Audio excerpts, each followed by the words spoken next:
Baik, Assalamualaikum warahmatullahi wabarakatuh.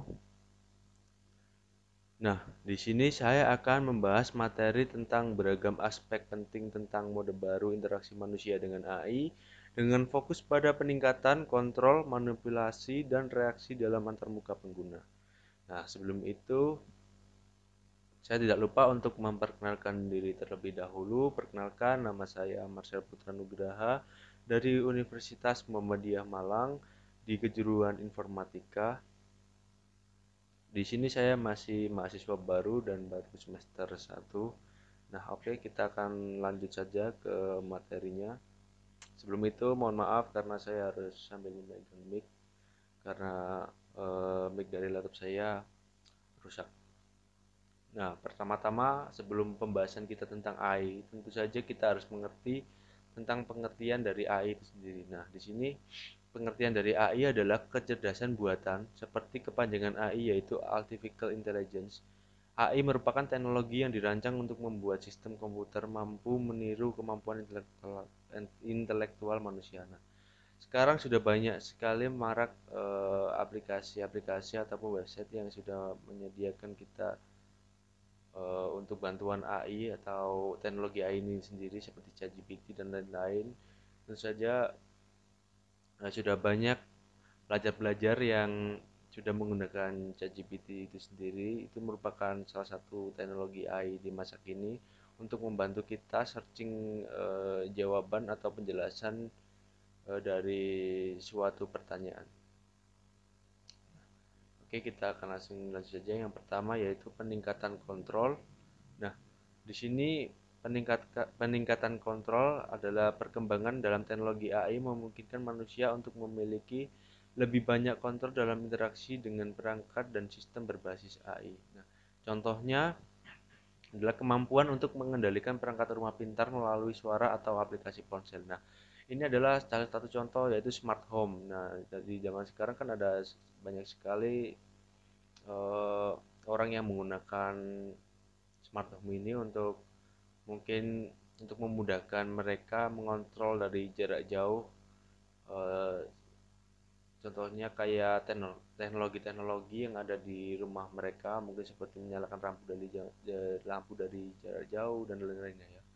Nah, selain itu menjelaskan bagaimana AI dapat digunakan untuk memanipulasi data dan informasi baik dalam konteks yang positif maupun yang negatif. Nah, contoh positif adalah kemampuan untuk menyebarkan sebuah informasi penting dengan cara yang cepat. Sementara salah satunya dampak negatifnya yaitu seperti membuat para pengguna AI itu sendiri semakin malas terlalu bergantung dengan AI. Nah, kebanyakan contoh seperti tadi ChatGPT, nah itu membuat sebagian siswa menjadi malas untuk berusaha untuk mencari jawaban yang atau semakin malas untuk belajar lah untuk menghafal karena sudah tergantungan dengan jawaban yang sudah diberikan oleh AI atau Artificial Intelligence itu sendiri.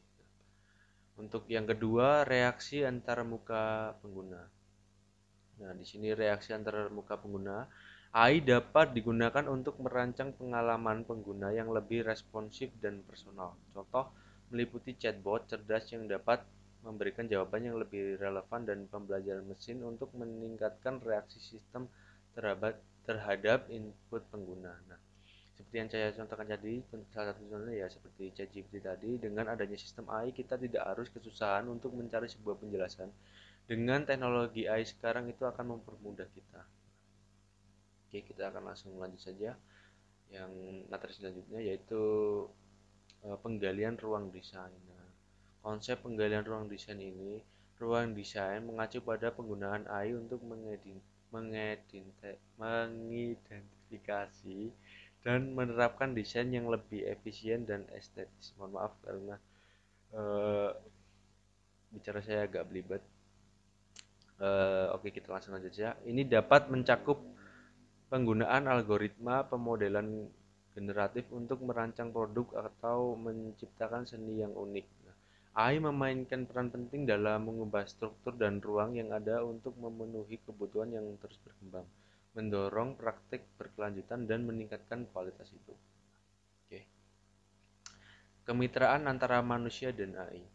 Kemitraan antara manusia dan AI dalam meningkatkan komunikasi dan produktivitas ini bisa termasuk bekerjasama dalam proyek-proyek kreatif atau menggunakan AI sebagai alat bantu dalam pengambilan keputusan.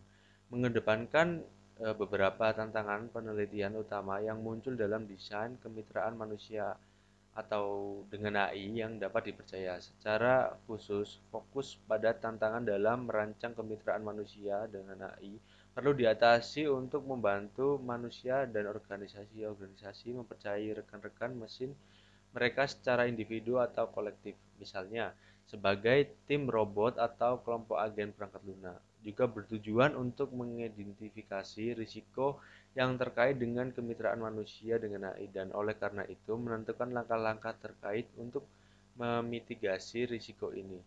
Dengan melakukan ini, kita akan membuka jalur penelitian baru yang akan mengatasi hambatan utama dalam penerapan sistem berbasis AI secara lebih luas dan dalam kehidupan sehari-hari dan di industri. Next, teknologi smart home. Nah, ini seperti materi yang tadi, seperti yang saya jelaskan tadi, AI mencakup kemampuan untuk menghubungkan beberapa perangkat IoT ditambah dengan kemampuan pemrosesan dan pembelajaran yang unggul dan penggunaannya untuk mendahului perilaku manusia. Perangkat smart homes yang didukung AI dapat berinteraksi satu sama lain dan memperoleh data baru yang membantu mempelajari kebiasaan manusia. Data yang dikumpulkan digunakan untuk memprediksi perilaku pengguna dan mengembangkan kesadaran situasional, yaitu memahami preferensi pengguna dan mengubah parameter yang sesuai. Kemajuan terbaru dalam sistem otomasi rumah dapat memungkinkan pemilik untuk mendapatkan akses ke penjelajahan, saluran bebas, genggam, dan mengontrol speaker Bluetooth. Kemunculan fitur asisten suara juga menimbulkan masalah keamanan karena beberapa peneliti telah berhasil meretas perangkat pintar melalui suara. Nah, selain itu, dampak dari smart home ini juga ada dampak positif dan dampak negatifnya. Contoh dari dampak positifnya yaitu smart home sangat memudahkan para pengguna untuk mengakses perangkat elektronik rumahnya hanya melalui satu aplikasi yang dapat Anda unduh secara gratis. Nah, adanya akses inilah yang memudahkan pengguna untuk mengendalikan peralatan rumah dari jarak jauh meskipun sedang tidak di dalam rumah. Nah, contohnya seperti saat kita ada di luar kota, kita dapat menyalakan sebuah TV maupun lampu yang udah tersambung dengan yang udah terkonek dengan aplikasi smart home ini atau teknologi smart home ini lah ya. Nah, di sini juga ada dampak negatif smart home sendiri. Nah, mahalnya teknologi, tentu saja smart home ini juga teknologinya juga tidak murah seperti kayak Google Assistant dan lain-lain. Namun seiring berjalannya waktu, harga sebuah teknologi biasanya akan semakin murah. Nah, sehingga diharapkan ke depannya makin banyak masyarakat Indonesia yang dapat menggunakan teknologi ini. Kondisi listrik di Indonesia yang belum stabil. Bagaimanapun, teknologi smart home menggunakan jaringan listrik untuk dinyalakan pertama kalinya. Bila jaringan listrik mati, diharapkan pengguna memiliki backup dan safety system. Hal ini bertujuan agar penghuni tidak terjebak di dalam rumah atau merusak sistem keamanan. Karena jika kejadian ini menimpa rumah, maka akan membahayakan pemilik yang sedang tidur atau berpergian. Kan di sini masih sering kayak lampu tiba-tiba padam atau lain-lain ya jika terkena gempa atau hujan lebat itu juga memiliki resiko tersendiri seperti itu, sebenarnya kayak contohnya yang sudah smart home yang sudah terhubung dengan pintu seperti itulah ya Kak. Kalau ada kebakaran atau apapun mungkin akan sedikit mempersulit orang itu untuk eh, soalnya tidak dapat inilah ya tidak dapat mengakses smart home ini sendiri kalau tidak adanya listrik. Yang selanjutnya sesi permainan dan game virtual. Nah, dalam bagaimana AI mempengaruhi sesi permainan dan pengalaman bermain game virtual seperti perbaikan kecerdasan buatan dalam game atau bahkan pembuatan karakter virtual yang lebih realistis. Nah, tentu saja pembuatan sebuah karakter dalam game yang lebih realistis itu tidak gampang. Jadi kalau ada bantuan dari AI ini sendiri akan mempermudah kita untuk membuat karakter tersebut. Nah, Selain itu juga membantu dalam membuat NPC atau non-player character agar membuat game tersebut menjadi lebih nyata lagi dan memberikan pengalaman terbaik player yang memainkannya. Nah, di dalam sebuah game tentu saja ada yang namanya NPC. Contohnya seperti game yang sering dimainkan orang yaitu GTA 5.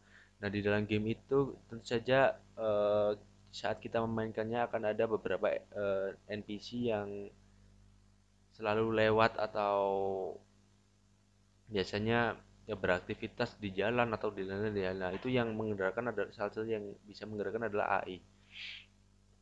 Oke, next. Nah, kesimpulannya, dengan membahas berbagai topik ini, video tersebut menyampaikan pemahaman yang lebih baik tentang bagaimana AI dapat mempengaruhi cara kita berinteraksi dengan teknologi dan bagaimana kita dapat memanfaatkannya secara efektif dalam berbagai aspek kehidupan sehari-hari maupun dalam sebuah industri. Selain itu, kita juga mengetahui dampak positif dan negatif dalam penggunaan AI agar hal negatif tersebut bisa kita hindari. Nah, contohnya hal negatifnya seperti yang saya jelaskan tadi, saya menjelaskan materi ini agar kita bisa menghindari lah ya hal-hal yang negatif dari dampak berkembangnya AI ini sendiri.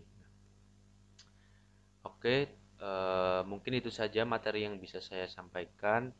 Terima kasih atas perhatian semuanya.